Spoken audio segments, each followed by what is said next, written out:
Eso es ridículo. Pedro Castillo ¿Es un genio? No. ¿Pero tiene la inteligencia promedio? No. Pero es un ser humano con corazón. No tenía planeado hacer un video y menos sobre Keiko Fujimori. Nunca hice uno y aún menos había pensado subirlo a esta plataforma de YouTube.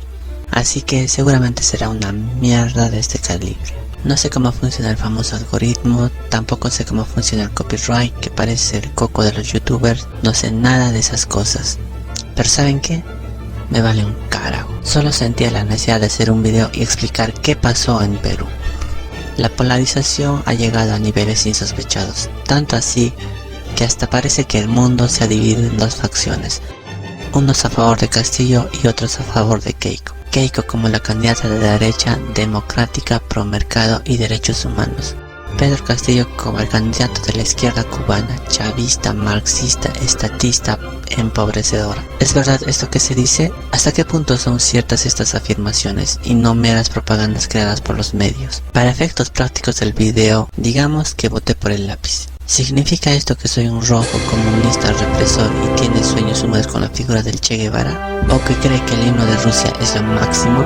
Bueno, esto último sí, pero no me convierte eso en un socialista de mierda. Creo en el libre mercado, la libre competencia y pienso que el gobierno debe tener la mínima intervención posible en la vida económica del país. Entonces estaréis preguntando por qué voté por Castillo, un hombre abiertamente de izquierda con un plan marxista-leninista, un hombre que en campaña dijo que expropiaría el gas y que cerraría el Tribunal Constitucional o que la Defensoría del Pueblo no servía. ¿Qué razones ilógicas me llevaron a votar por él? ¿Acaso fui hipnotizado y como un zombie marqué el lápiz? ¿O fui abducido por un ovni, me metieron una sonda por el culo por algún extraterrestre pervertido y marqué el lápiz solo por la figura fálica de mi inconsciente? ¿Cómo alguien de derecha puede elegir a un socialista confeso? ¿Cómo medio país eligió un modelo que ha demostrado ser ineficaz no una, ni dos, ni tres, sino cientos de veces? No puedo defender lo indefendible. En aquella entrevista Castillo queda como un zopenco, un ignorante, no solo en lo económico, yo diría hasta en lo personal. Días cercanos a las elecciones, las reacciones de diferentes youtubers se viralizaron y es que el video se presta perfectamente para ello. El líder de extrema izquierda, Pedro Castillo, será probablemente el próximo presidente de Perú. Así es, el gran rayo bajó desde el Olimpo a la tierra, yo diría que descendió aún más, casi al fango. Y solo para hacer un análisis extenso, pulcro y prolijo, como todos sus videos por supuesto. Hacer un análisis de esas mamadas sería como hacer un análisis del discurso de Sánchez y sus planes de aquí al 2050. No se merecen el tiempo, y menos el tiempo de Juan Ramón Rayo. Pero todo tranqui, que no ha pasado nada. Incluso él se digna en hacer una reacción, pero todo bien, aquí no ha pasado nada. Ok, esa entrevista es una total mierda, pero como tal su hedor fecal llamó la atención. Y muchos se hicieron presente y tenían algo que decir. Internet es una herramienta que ha cortado distancias. Los océanos ya no son una frontera infranqueable. La única velocidad estándar es la luz. Vivimos en un mundo de tweets, Facebook y YouTube. Un mundo sobreinformado y de fake news. Lo que quiero decir es que un video, un tweet, quizá informe sobre una noticia, mas unas pocas palabras o unos minutos nunca darán a entender el contexto real. Entonces ocurrió esto. Cuando vi esta noticia me tocó algunas fibras. Sé acerca de Vox, mis pensamientos van en esta línea, así que me sorprendió ver esto. Pero como antes mencioné, seguramente los de Vox no saben que Keiko está en querellas judiciales hasta la coronilla. En eso salieron dos videos más y les juro estas son las últimas, tampoco voy a comentar cada video. Pero yo diría que estas fueron las razones principales del por qué surgió este video. Sin acabar de concluir los votos, el hombre de Sendero Luminoso, que va a ganar por la estupidez patológica. No, es que en Perú todavía hay idiotas que no entienden lo que es el comunismo. O sea, por no votar a un candidato de derecha nos convierte eso en unos idiotas que queremos arruinar nuestro país. Democracia significa respetar el voto de la mayoría, nos guste o no. O ya se te olvidó cómo funciona la democracia, Jiménez. El fraude electoral que intentan, digamos, conseguir, perpetrar para llevar a los comunistas al poder. Pero es que en Perú, y en esta entrevista de Elena Berberana, Lourdes Flores, da tres cosas que son inequívocamente fraudulentas. Firmar actas alguien que no estaba en las mesas, que no tenía por qué estar, y firmas falsas. Segundo, que en mesas donde la derecha ha llegado incluso a ganar, no haya en la segunda vuelta, en la misma mesa, ningún voto de derechas, todos comunistas. Y luego que todos los votos en blanco desaparezcan y todos sean comunistas. No va a ser normal robar las elecciones una y otra y otra y otra vez. La frase es exactamente la misma contra Keiko Fujimori que se usaba contra Trump. No hay ninguna prueba. ¿Cómo que no hay ninguna prueba? Si hay 800 mesas. ¿Cómo que no había ninguna prueba? Si había 4 estados que decían que no estaban de acuerdo con lo que había pasado. Pues sepan que quieren robar las elecciones. Y que no hay otra manera de contarlo, que quieren robar las elecciones. Y van camino de conseguirlo. ¿Cómo se puede decir estas cosas tan a la ligera? El hecho de tener una vitrina no significa que puedes decir lo que te salga del forro. En democracia, si haces una acusación, se hace con prueba. Eres inocente hasta que se demuestra lo contrario. O así no funciona en España. No solo eso, Vargas Llosa afirmó exactamente lo mismo. Y el diario tuvo que salir a jalarle las orejas y a pedir disculpas. Entonces, ¿de qué hablamos, Jiménez? La razón de la existencia de este video es justamente por personas como tú. Muchos peruanos votaron por Castillo pero no son comunistas. Votaron por Castillo pero no quieren una nueva constitución. Votaron por Castillo pero creen en el libre comercio. Votaron por Castillo pero creemos en la libertad. Keiko no es Ayuso. Ambos se dicen ser de derecha, pero las líneas del pensamiento de Ayuso son infinitamente diferentes. Ambos podrán vestir la misma vestimenta, pero Keiko y Ayuso son como el día y la noche. La introducción ha sido larga pero necesaria. En este video trataré de explicar ese famoso voto anti-Keiko, que seguramente lo han visto por ahí. Denme unos minutos y quizá entiendan mejor el contexto del que hablo. A ver, esta acusación me parece muy injusta, ya que ¿qué niño decide en qué colegio estudiar y con qué medios? En todo caso, Keiko estudió en una institución privada. En el año en que Fujimori disolvería el Congreso, Keiko cursaba su último año en el colegio. Y como aquel hecho sucedió en abril, seguramente fue el blanco y la atención, y no precisamente por algo bueno, ya que al año siguiente viajaría a Estados Unidos a iniciar sus estudios universitarios. Otra cosa es que si eres peruano te doy 3 segundos para decirme cuál es la profesión que tiene Keiko.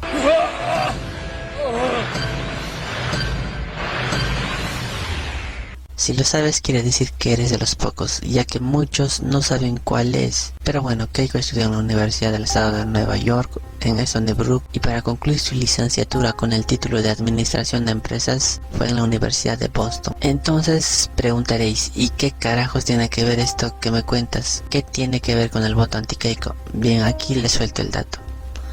Un informe de la Contraloría indica que Alberto, en sus 10 años que ejerció el poder, su sueldo sumado ascendía a $80,000, pero que se gastó $1.225.000 en los gastos de estudio de sus 4 hijos. Y hasta donde sabemos, ninguno de los 4 es un genio o obtuvo becas. Pero les dije que me parece injusto, ya que esta acusación la debería de responder los padres. Pero algunos periodistas le preguntan constantemente esta pregunta. Pero claro, si le preguntas a un estudiante de dónde saca el dinero su padre para sus estudios, seguramente no lo sabe. Pero aún así cuenta como un voto anti-Keiko, ya que lo relacionan directamente con el famoso tío Vladimir. Sí, el pago de los hijos se hizo con dinero en efectivo que yo le entregaba a él.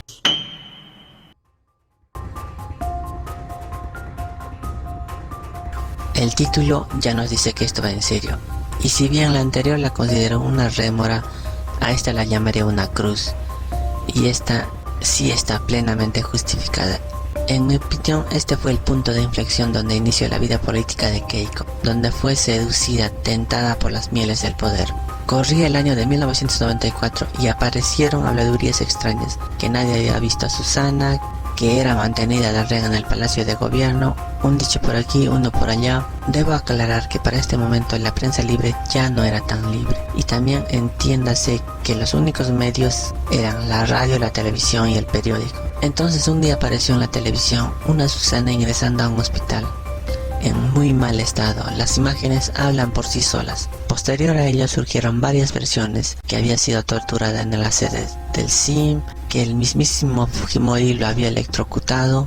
También parece haber sido sometida a todo tipo de vejaciones En realidad todo era muy confuso, y me diréis, pero qué historia, tío, seguro te la estás inventando. Esta historia es muy real, pero posterior a ello, todos decidieron guardar silencio. ¿Por qué? Por el apellido Fujimori. Keiko tuvo un dilema, pudo apoyar a su madre y ensuciar la imagen de su padre, ya que hasta ese momento, a pesar de ser un dictador, tenía mucho apoyo, y endosarle este marrón seguramente le traería mala fama. Así que Keiko decidió guardar silencio, dando una muestra de apoyo a su padre, pero a la vez abandonando a su madre. Es curioso, ha evadido esta pregunta una y otra vez. Quedarte callada cuando sabías que torturaban a tu madre. No, eso es absolutamente falso, Rodrigo. Jamás hubiese permitido que ocurra algo así. Es más, eso fue un cuadernillo que se investigó. Ella lo llama leyenda urbana. Yo igual lo creía, pero vean esto. Que mi contrincante por primera vez en la historia pida perdón a las mujeres que fueron esterilizadas. Yo no voy a levantar una palanca para electrocutar a mi madre.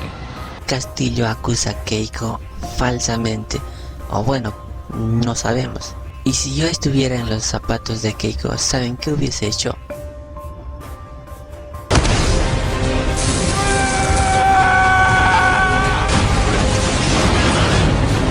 ¿Crees que puedes amenazar a mi madre?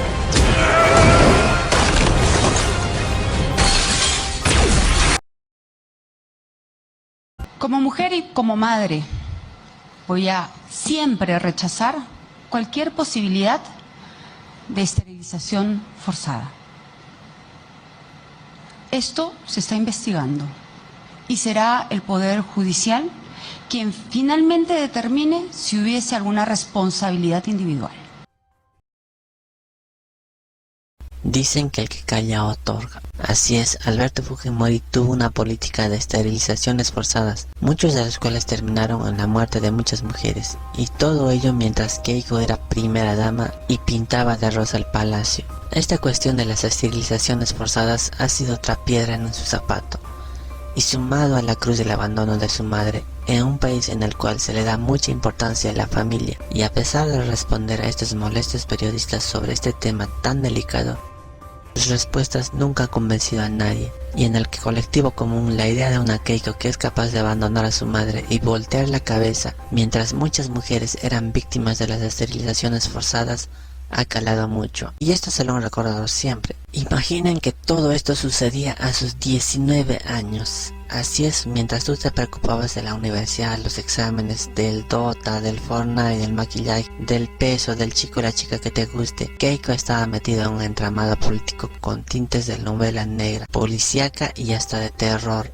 En las imágenes que he encontrado y las que recuerdo, siempre vi a Keiko disfrutar de ese poder. En un principio se mostraba tímida, pero poco a poco fue cambiando, y lo que en un principio le incomodaba, las cámaras, los flashes, los micrófonos, pronto se acostumbró, le tomó el gusto al poder, el poder le fue seduciendo poco a poco, y ella la abrazó con gusto, sin saber lo que el futuro le deparaba. En el año 2000, Alberto, con fraude de por medio, y a pesar que Keiko en entrevistas posteriores menciona que se opuso a ella, nadie tiene pruebas de ello y tenemos que confiar en su palabra. Pero para darse esta elección, Alberto se folló a todos los poderes: el poder legislativo, el poder judicial, el tribunal constitucional, a las autoridades electorales, y seguramente Keiko tomaba nota, como veremos más adelante. La política se había convertido en un medio para sus propios fines. Pudo haber continuado así de no ser por los famosos Vladivideos, considerados como la mayor documentación de la corrupción. En medio de este quilombo, Fujimori no tuvo más opción que huir del país y renunciar vía fax. Su destino sería Japón,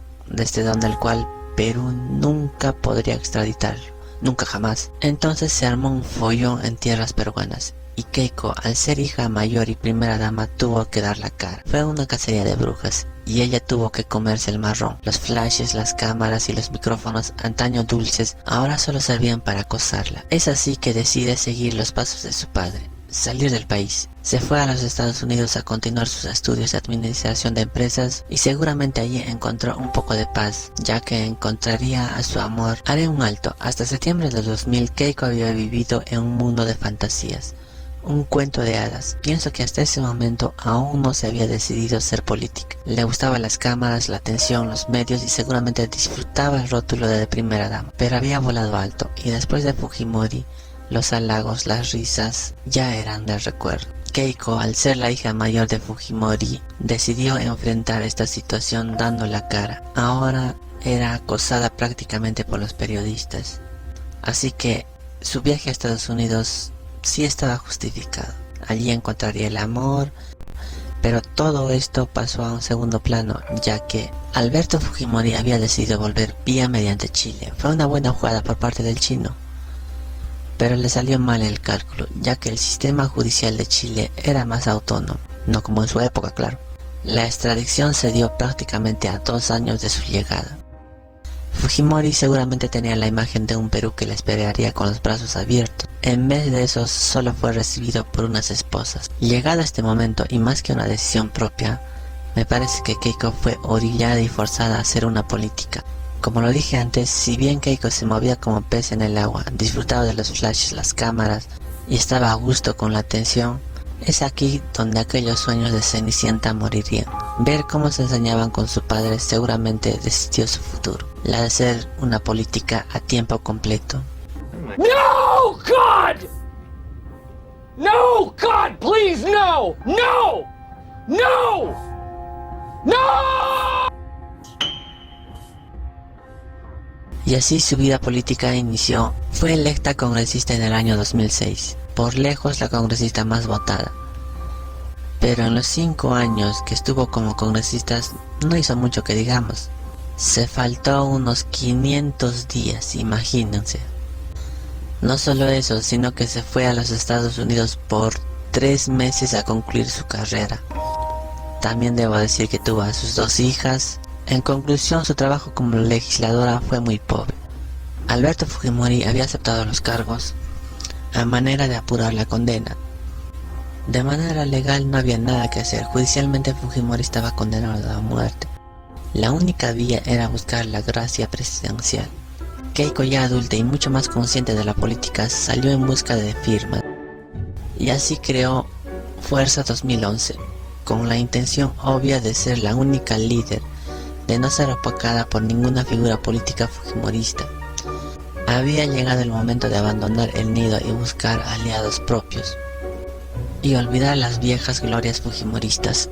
La creación de este partido tendría un objetivo principal: buscar el bien del Perú y de la gente más necesitada. Sí, como no, ingenuos. No, la principal misión sería buscar la liberación de Alberto Fujimori, dando inicio así su carrera por la presidencia. ¡Lo arruinaste todo! ¡Malditos sean! ¡Malditos sean todos!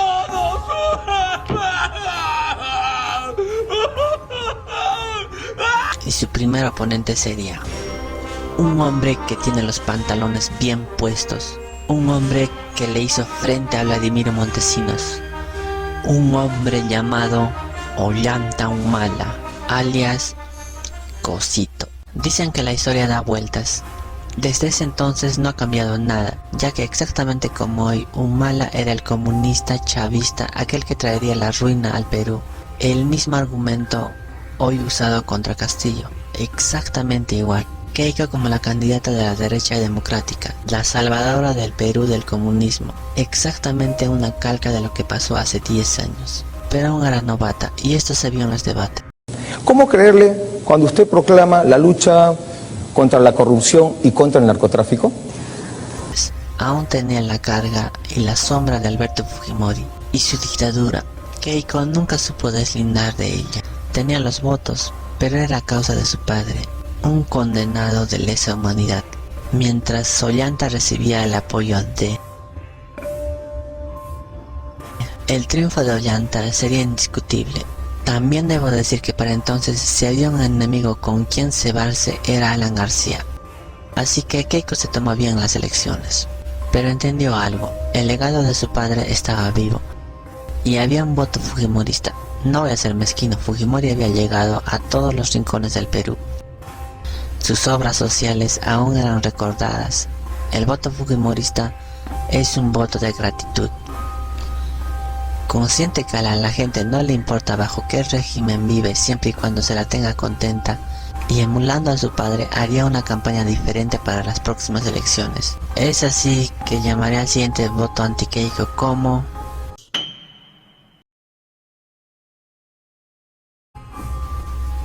Keiko realizó la campaña más larga que recuerde. Casi desde el año 1 empezó a viajar, tenía sus apariciones constantes en la TV. Llevaba ayuda, en Navidad regalaba juguete a los niños, y cuando llegó el fenómeno del niño, ella apoyó con víveres, siempre con un discurso frente a las cámaras. Su sonrisa y los víveres serían sus armas de aquella campaña. Keiko con sus apariciones constantes se estaba ganando a la gente, y con razón por supuesto, ya que nadie había hecho una campaña semejante. Keiko, tras sus 5 años de actividad, llegaba muy consolidada. Su oponente esta vez sería Pedro Pablo Kuczynski, ambos de derecha, ambos pro mercado. Cualquiera creería que el Perú apuntaba a lo alto. Nadie imaginó lo que nos deparaba. Keiko y PPK no tuvieron problemas en llegar a segunda vuelta. Una Keiko con una imagen renovada aparecía en los medios, mujer joven y con energías, y mientras Kuczynski, bueno, hacía lo que podía. Eso sí, tenía el apoyo de... Hay una frase, y Keiko lo comprobó de primera mano. En la primera vuelta obtuvo 73 congresistas, y de ser presidenta coparía 2 poderes.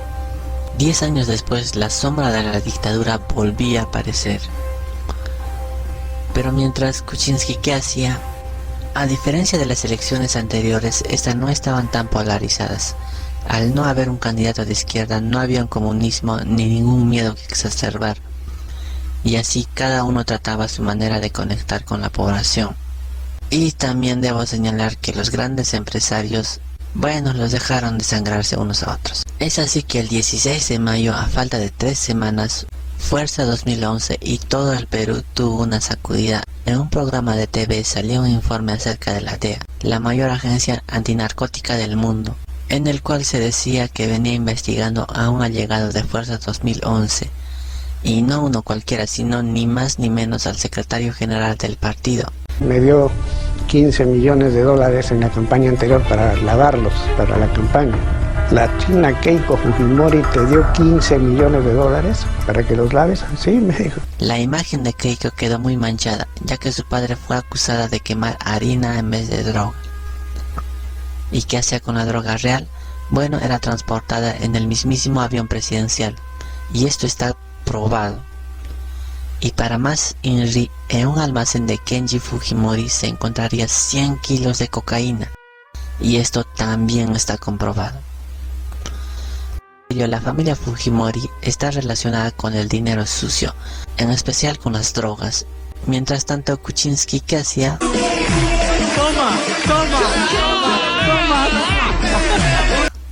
Pero volvamos a los 15 millones de dólares que fueron entregados a Ramírez para lavar y seguramente financiar aquella campaña de 5 años. Las denuncias por lavado de activo y de financiación ilícita serían el principio del fin de Keiko, lo cual nos lleva a la siguiente razón del voto anti-Keiko: los famosos tuppers naranja.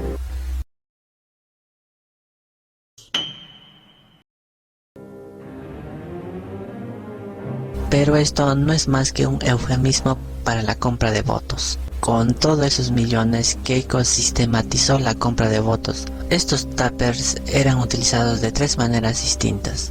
El tupper regalón, llamado así por traer 2 bolsas de sopa instantánea, una bolsa de gelatina, todo muy inocente. Por tanto, estaba en el margen de lo lícito. El tupper nutritivo, a ver, esta modalidad está más focalizado y se daba en algunas reuniones proselitistas. Bueno, pues que contenía el tupper, arroz con pollo, así es, comida preparada. Claro, esto era más fácil de encubrir, ya que alegaban que solo era una merienda para los simpatizantes. Se ve muy inocente. El tupper con roche. A ver, si bien las 2 anteriores parecían un tanto inofensivas, esta ya venía con roche, ya que los tuppers contenían la foto de Keiko más 10 soles. Esto sí estaba prohibido bajo las leyes electorales, y a pesar que hubo pruebas, nunca hicieron nada.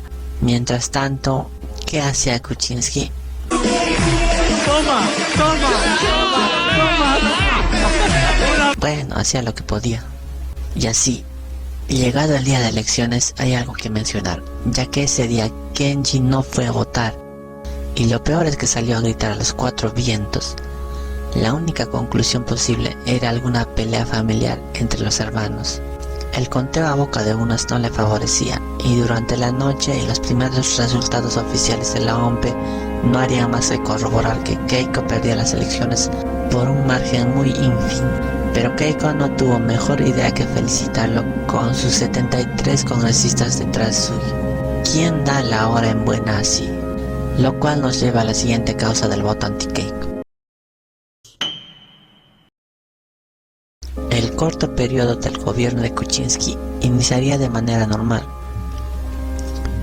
Recuerdo que en los primeros días todo iba sobre ruedas. Fuerza Popular había tomado la presidencia del Congreso, algo muy natural, tenía 73 congresistas.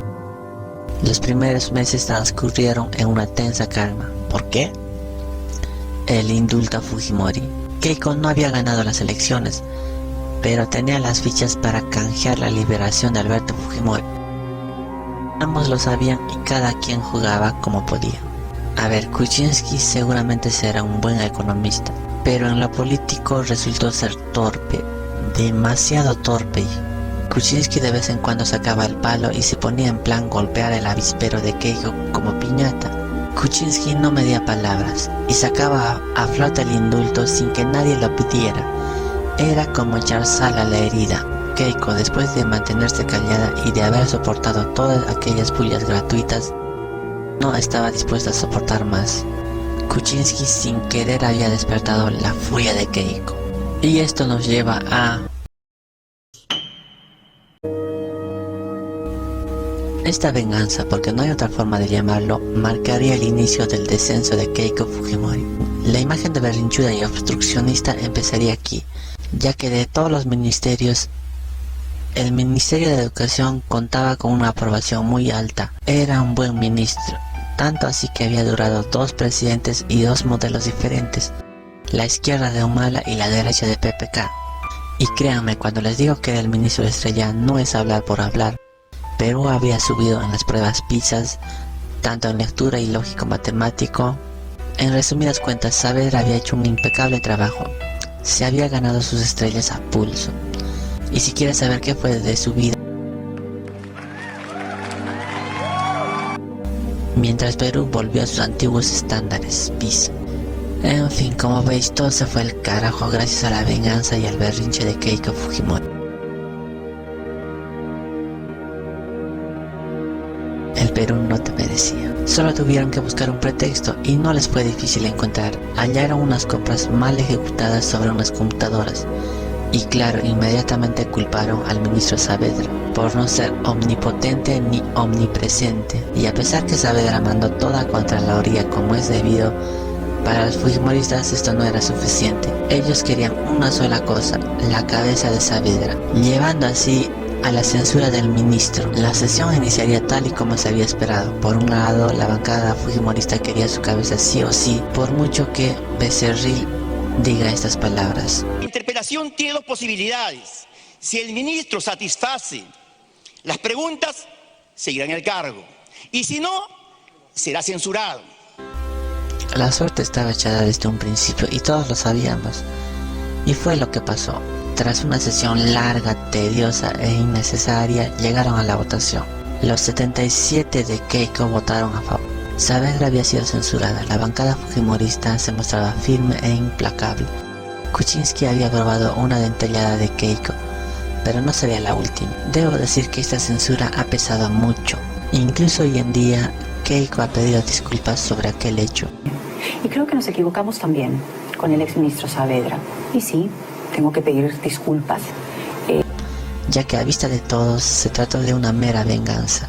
Keiko reconoció su mal proceder, pero es cosa tuya si le crees o no a esas alturas. Pero Keiko, al igual que un perro que muerde y prueba sangre humana, quería más. Así que iría por la cabeza de la nueva ministra de Educación, Marilu Martens. Así es, nuevamente el Ministerio de Educación estaba en la mira. Esto debido a que ella había continuado con la reforma de Saavedra, y esto chocaba con los intereses de Keiko y congresistas, ya que muchos de ellos llegaban apadrinados por institutos y universidades privadas. Mostrar debilidad no era la respuesta. Que en mi calidad de presidente del Consejo de Ministros he enviado al presidente del Congreso de la República una carta presentando la cuestión de confianza a nombre del gabinete que presido. Así que apostaron por una jugada muy arriesgada. Era peligrosa, pero el premio lo valía. Una cosa es que censures a un ministro y otra muy diferente al premier. No darle la confianza sería básicamente censurar a él y a todo su gabinete. Esto llevaría a una crisis política, obviamente. Pero hay otra razón por la que difícilmente se niegan esas cuestiones de confianza. En política peruana, negar 2 veces la confianza conlleva cerrar el Congreso. Y claro, como lo más importante para un político es su sueldo mensual, poner en riesgo esto no es negociable, o al menos así lo creía, ya que hacer esto sería como ponerse una soga al cuello. Y así un Congreso presidido por fuerza popular, por el congresista Galarreta, a quien nunca le tiembla la mano, y apoyado por el abrumador peso de 73 congresistas más algunos topos de otras bancadas, el partido de Keiko no tuvo ningún problema en negar la confianza y generar así una crisis en el Perú injustificada e innecesaria. La situación de Kuczynski era ya muy precaria. El Congreso empezó a tomar otro tipo de relevancia que no se había visto en la vida republicana, y aquella promesa de Keiko de que iba a gobernar desde el Congreso hoy tomaba tintes apocalípticos. En diciembre de 2016, el Departamento de Justicia de los Estados Unidos revelaba que la empresa constructora Odebrecht había realizado sobornos en toda América Latina. En el caso de Perú se refería puntualmente entre el 2005 y el 2014. Pero ¿qué tenía que ver Kuczynski en todo este asunto? Era el ministro de Economía de Alejandro Toledo, y al parecer hizo algunos trabajos extras, ya que Odebrecht remitió algunos documentos en los cuales se detallaba unos pagos a las empresas, esta última propiedad de Kuczynski.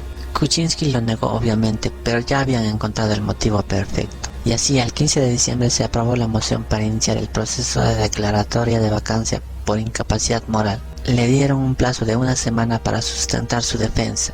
La caída de Kuczynski se veía venir.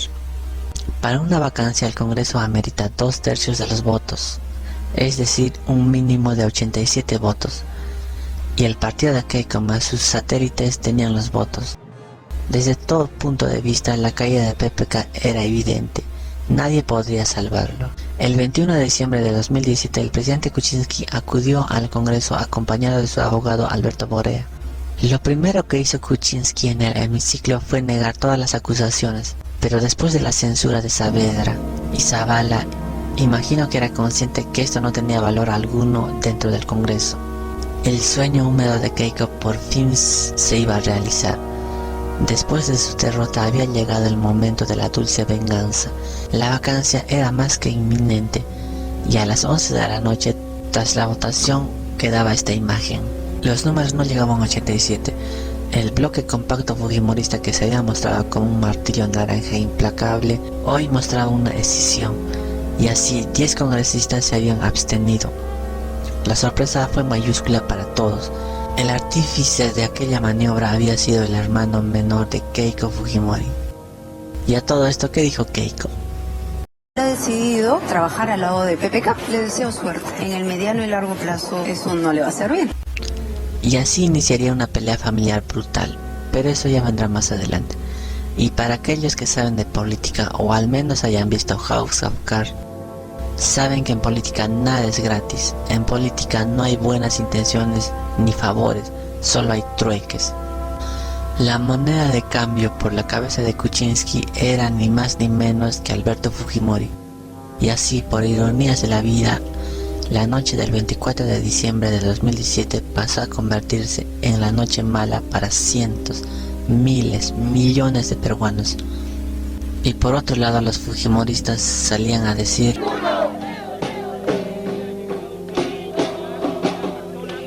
este paso que se ha dado se abra sin odios y que se genere ¿Habrá reconciliación nacional, cree usted? ¿Y cuáles fueron las consecuencias para Kuczynski? Ya les digo que nada bueno. Al día siguiente de la liberación de Alberto Fujimori, renunciaron congresistas, ministros. La bancada PPK era una coladera. Entre tanto, ¿qué pasaba en Fuerza Popular?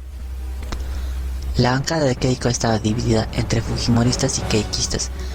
Los primeros felices por la liberación, mientras que otros hacían sus propios cálculos políticos y se mantenían en silencio. Se creía que Alberto tomaría el control del partido de Keiko, y así ella pasaría a un segundo plano. Se creía que había un pacto entre los dos viejos zorros políticos. Kuczynski se mantendría en el poder gracias a los votos de Kenji, y Fuerza Popular tendría que ser controlado por Alberto Fujimori, en teoría. Entonces, ¿qué pasó? ¿Cómo se fue todo al carajo? Esta parte de la historia de la vida política del Perú es interesante. A Keiko ya una vez la acusaron de abandonar a su madre, y en esta ocasión abandonaría a su hermano, y con ello a su padre. Y es que la imagen de una Keiko a quien nadie le importa más que ella misma se consolidaría aquí. Keiko es capaz no solo de abandonar, sino de destruir a quien se interponga en su camino hacia el poder. Antes de continuar, nadie niega que lo de Kenji fue inmoral e inaceptable. Usar su cargo en beneficio propio. Pero saben, está la otra cara de la moneda. Kenji no era más que un hijo buscando la libertad de su padre. ¿Qué hijo no lo haría? Hay una frase que me gusta. Por muy criticado de la acción, entiendo perfectamente las razones que lo llevó a hacer. Y es que no importan los apellidos, si un hijo tiene la posibilidad de salvar a su padre, el no hacerlo sería aún peor. Pero sucedió todo lo contrario con Keiko. La acción de Kenji sacó de cuadros a Keiko. Ella con sus 73 congresistas no había hecho nada para liberar a su padre, mientras que a Kenji solo le bastó 10. La bancada de Keiko se mantuvo en calma. Muchos creían que era gracias a la mano de Alberto. Keiko mantenía un perfil bajo, así que cuando vino el golpe nadie lo vio venir. Moisés Mamani, el popular SAS, ya sea por ambición o estupidez o por las dos razones, se puso a la orden. Utilizando tácticas montesinistas había grabado audios y videos como el mismísimo James Bond. En estos videos se corroboraba la compra de votos a cambio de favores. Los Mamani videos fue el ariete para tumbar a Kenji y sus Avengers, y con ello al propio Kuczynski. Y por más que Kenji tratara de justificar lo injustificable, Lo que se ha visto en el video es una gestión que hace cualquier autoridad. ya nada importaba. La suerte ya estaba echada, pero en un último acto de dramatismo total, Kenji salía con estas frases casi bíblicas. Irme a mi hermana Keiko y decirte, bueno, felicitaciones, aquí tienes mi cabeza en bandeja. Kenji fue expulsado y con él 3 de sus congresistas más, pero este acto de parte de la hermana tendría un efecto mucho peor: generar una segunda vacancia. Y así, el 15 de marzo se admitió la moción de censura con 87 votos. Ya sin la bancada de Kenji, su vacancia era más que segura, y seguramente lo vio. El Congreso le dio un plazo de 1 semana para presentar su defensa. Kuczynski en su corta legislatura había sobrevivido a una censura ministerial, un proceso de vacancia, y ahora se enfrentaba a una segunda. El futuro no era nada esperanzador. A falta de un día de la fecha programada, Kuczynski llegó a su límite. Bajó los brazos y, para no darles el gusto a la bancada de Keiko, decidió renunciar. En un mensaje a la nación anunció su renuncia. Y con esto se daría fin a la era Kuczynski. La debilidad de Kuczynski, sumado a la venganza ciega de Keiko, llevaban al Perú al caos. Tras la caída de Kuczynski por parte de Keiko Fujimori, la situación se reacomodó rápidamente. Y es que mientras Kuczynski daba sus últimos manotazos de ahogado, otras negociaciones se habían empezado. Keiko y Vizcarra llegaron a un acuerdo, y tras ello Vizcarra asumió el cargo rápidamente. Haber llegado a este punto, se creía que Keiko había encontrado un presidente a su medida, es decir, un títere. Vizcarra, con el apoyo de Fuerza Popular, tendría gobernabilidad, y Keiko feliz controlando al presidente. Pero bueno, esto era en teoría, y las negociaciones que habían sido pactadas como secreto eran reveladas por la mismísima Keiko, incumpliendo allí con su palabra. Y esta es otra razón del voto anti-Keiko. Y ya post elecciones se zurró en cada una de ellas. Mientras Keiko y Vizcarra se enfrascaban en una nueva lucha política, un problema mucho más serio se asomaba en los juzgados. Y aquí otra causa del voto anti-Keiko. Con Marcelo Odebrecht en prisión y sin nada que perder, estaba más dispuesto a hablar, y esto no favorecía en nada a Keiko. Y aquí haría su ingreso en escena Domingo Pérez y Rafael Vela, quienes serían el gran némesis de Keiko y Fuerza Popular. Este capítulo ya de por sí merece su propio video, pero lo resumiré de esta manera. Mientras se hacía una investigación por tráfico de drogas a un tal Caracol, el juzgado accedió a hacer unas escuchas telefónicas legales, y en medio de este quilombo resulta que muchos de esos narcotraficantes tenían contactos con los jueces de alto vuelo. Con esto en mano, la fiscalía decidió ampliar las escuchas telefónicas. El 7 de julio de 2018, IDL presentó unos audios en los cuales el tráfico de influencias era más que evidente. Los hermanitos copaban los cargos a través de conexiones personales, y esto involucraba a miembros del Consejo Nacional de la Magistratura. Creo que lo peor de estos audios está la infame negociación de libertad de un acusado de violación a una niña, esto a cargo de César Inostroza, un miembro del Consejo Nacional de la Magistratura. César Inostroza y el infame audio no sería más que la punta del iceberg, ya que las conexiones con el partido Fuerza Popular eran más que evidentes. ¿Y qué hizo Keiko para desmentir esas acusaciones? Esta sería la última vez que se presentaría al lado de una bandera con una K. Una señora acá mencionada en un audio era yo. ¡Nunca! Lo más gracioso y curioso fue que alegaron que la señora K no sería ni más ni menos que... Me pregunto si alguien se tragó este cuento. Las relaciones entre César Inostroza y Keiko eran más que evidentes, ya que Inostroza había tomado el caso en los cócteles. Keiko presentó un recurso, de quitarse el marrón de encima, y no se dio a cabo gracias a la oportuna labor de Domingo Pérez. Y mientras los jueces caían como moscas, no así César Inostroza. Al ser un miembro del Consejo Nacional de la Magistratura, la única manera de iniciar una destitución y posterior investigación sería con la venia del Congreso. Y como ya sabemos, esta estaba copada por Fuerza Popular. Mientras tanto, un país clamaba por la destitución, encarcelamiento, linchamiento si era posible. La bancada de Fuerza Popular hacía caso omiso y seguía en sus 13 tratando de salvar la cabeza de Inostroza. Inostroza, ni tonto ni perezoso y sin ninguna orden de salida en contra, huyó del país. Su destino, España. En un audio, el hermanito Inostroza tenía una conversación con Pedro Chávarri, y a raíz de la renuncia del anterior fiscal de la nación, Pedro Chávarri no tuvo ningún reparo en asumir el cargo. Y sucedería exactamente lo mismo con Chávarri que con Inostroza. El Congreso, con una mayoría absoluta, no permitió la destitución o investigación siquiera de Chávarri.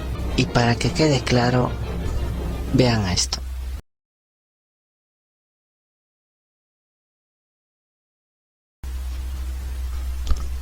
Era un asunto de vida o muerte. Y así, en un acto muy atrevido, hizo lo inimaginable. A pocas horas del año nuevo, el 31 de diciembre, removió de su cargo a los fiscales Rafael Vela y Domingo Pérez, los némesis de Keiko y Fuerza Popular. Entonces, ¿qué pasó? El Congreso protegía a Chávarri, Vizcarra no podía hacer nada, y el Consejo Nacional de Magistratura no existía. Chávarri campaba a sus anchas. Entonces pasó algo. Los nuevos fiscales renunciaron ante el clamor popular, y se decía que los siguientes candidatos también estaban dispuestos a desistir del cargo. Chávarri, ahora ya cercado por su propia institución, haría su última movida. El 5 de enero del 2019 entró a una oficina lacrada. Es decir, Pérez, antes de su destitución, había cerrado a cal y canto su oficina, y solo el próximo fiscal podría entrar. Pero a Chávarri le valían madres, ingresó y se llevó documentos. Finalmente Chávarri, ante la presión de todos, y me refiero a todos, renunció a su cargo. Keiko había controlado el Poder Judicial y la Fiscalía, tal y como lo había hecho su padre. Pero curiosamente hay un voto anti-Keiko, y la razón es...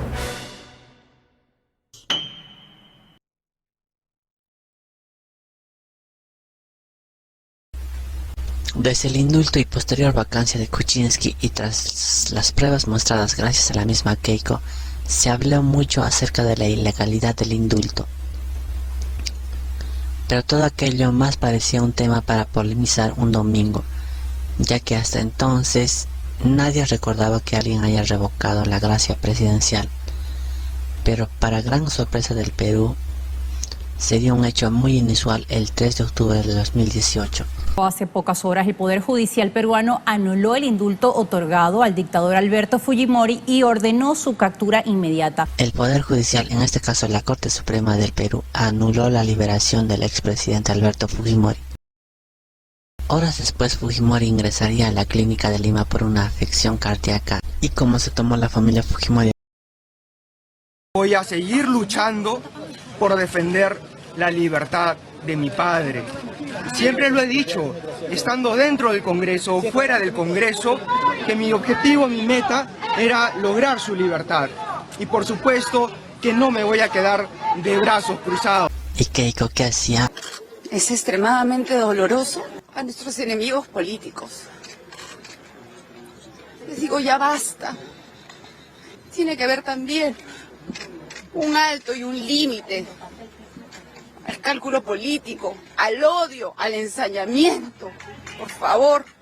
Este fue un duro golpe para Fuerza Popular y para la familia Fujimori, y en especial para Keiko, ya que todas las miradas y dedos la señalaban como la principal causa de la anulación del indulto, y razones no les faltaba. Pero aquí la culpa tiene la Fuerza Popular. La Fuerza Popular nunca le va a perdonar a Keiko Sofía Fujimori por lo que está haciendo con su padre. La Fuerza Popular ya se cagó, ya se jodió. Y así, en su ascenso en la vida política del Perú, había abandonado a su madre, había desaforado a su hermano y por último había brindado las pruebas para la anulación del indulto de su padre. El voto anti-Keiko siempre se menciona la falta de empatía de Keiko, pero hacer estas jugarretas a la propia familia es de otro nivel. Y quizá el karma sí exista, ya que ella fue recluida ese mismo mes por 18 meses. No solo eso, en caso de ser culpable cumpliría una condena de 30 años y 10 meses. Y es que al estar en política tanto tiempo no se explica cómo es capaz de ser tan torpe. He ahí otra razón del voto anti-Keiko.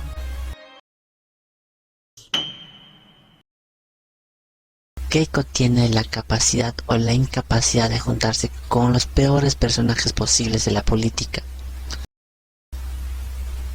No solo eso, sino es capaz de arrastrar personajes otrora democráticas para convertirlos en espirros naranjas.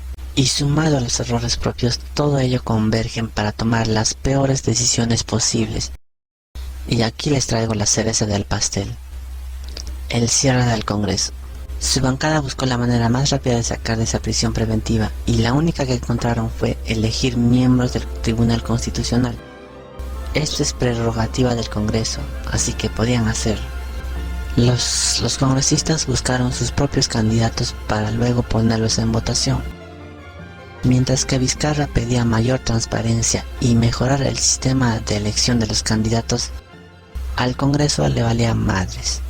A pesar de todas las críticas, el Congreso siguió adelante, y así el 27 de septiembre Vizcarra haría uso de la única arma que le quedaba: la cuestión de confianza. Considera denegada la confianza, usted me ha dicho que actuará de acuerdo a la Constitución. La Constitución le permite cerrar el Congreso. Usted declararía disuelto el Congreso. Sí, en aplicación estricta de la Constitución.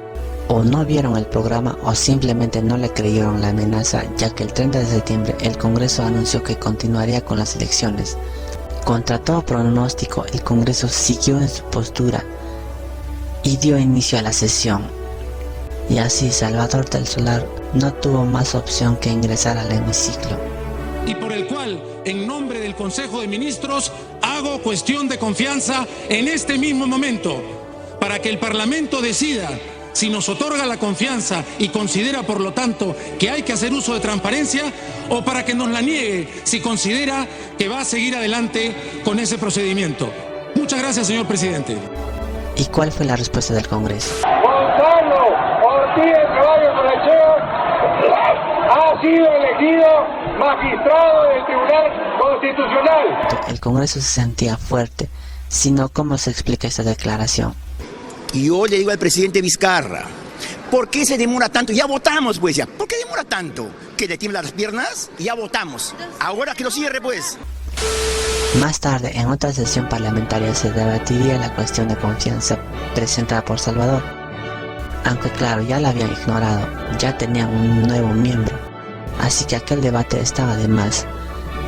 Debatían la cuestión de confianza simultáneamente. Martín Vizcarra a las 41 de la tarde brindaba un mensaje a la nación. El Congreso, consciente de su metida de pata, apuraron la votación, dándole la confianza en el último minuto. Pero el Congreso ya estaba cerrada desde el momento en que continuaron con la elección de Ortiz. Y entonces pasó esto. Y en respeto irrestricto de la Constitución Política del Perú, he decidido disolver constitucionalmente el Congreso y llamar a elecciones de congresistas de la República. ¿Y cuál fue la respuesta del Congreso? Y esto es una muestra de la soberbia de un Congreso con mayoría absoluta naranja. Sí, juro. Si así lo hicieres, Dios te hará que la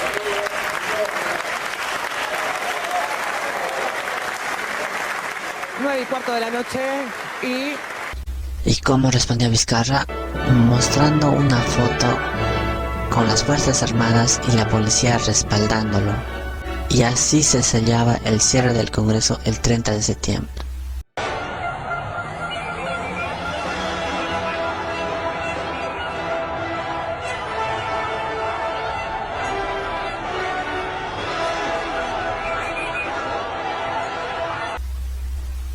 Posterior a ello, Mercedes Arauz se dio cuenta de la cagada que había cometido, mientras la bancada fujimorista recién tomaba conciencia de la estupidez y la soberbia, pero ya todo era muy tarde.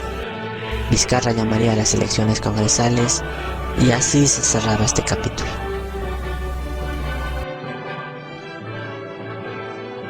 Para nadie fue una sorpresa que el número de congresistas cayera de 73 a 15 en el siguiente congreso. Keiko había tomado la institución del Congreso y lo había utilizado de una manera tan vil, tapando sus vergüenzas en beneficio personal. La separación de poderes le importaba una mierda. Trató de utilizar sus votos del Congreso para copar el Tribunal Constitucional y con los tratos de los hermanitos trató de copar al Poder Judicial y así tener a la mano el poder legislativo y el judicial, tal y como lo había hecho su padre. Keiko había tenido a su disposición tanto el poder legislativo y judicial. Había aprendido de su padre perfectamente.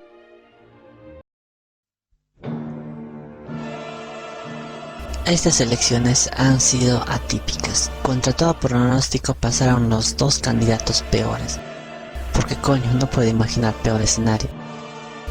El limitado izquierdista marxista-leninista de Castillo y la acusada de corrupta con ínfulas dictatoriales de derecha de Keiko.